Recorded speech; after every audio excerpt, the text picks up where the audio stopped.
অনেকেই প্রতি মাসেই চেষ্টা করেন কিন্তু কনসিভ হয় না। এর প্রধান একটি কারণ হচ্ছে ওভুলেশন টাইমিং না বুঝে রিলেশন রাখা। ওভুলেশনের জন্য 24 থেকে 36 ঘন্টাই হচ্ছে ফার্টাইল উইন্ডো। এই সময়টি যদি মিস করেন তাহলে কিন্তু ফার্টিলাইজেশন হবে না। আর একটু ভালোভাবে বুঝিয়ে বলি, প্রতি মাসে মহিলাদের ওভারি থেকে ডিম্বাণু বের হয়। সেই ডিম্বাণুই কিন্তু স্পার্মের সাথে মিলিত হয়ে ভ্রূণ গঠন করে।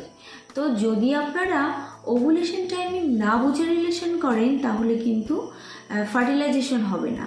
আর এই যে ওভুলেশন টাইম, এটা শুধুমাত্র মহিলাদের ক্ষেত্রে মাসের একটি টাইম ঘটে এবং সেটা 1 থেকে 2 দিন পর্যন্ত স্থায়ী থাকে। আপনি যদি প্রেগনেন্সি কনসিভ করতে চান তাহলে অবশ্যই আপনাকে সাইকেল ট্র্যাক করতে হবে।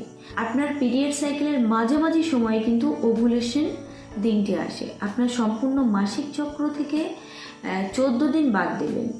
যে দিনটি বের হবে সেইতম দিনে কিন্তু আপনার ওভুলেশন ডেট। অর্থাৎ আপনার যদি 30 দিনের মাসিক চক্র হয় তা থেকে 14 দিন বাদ দেবেন।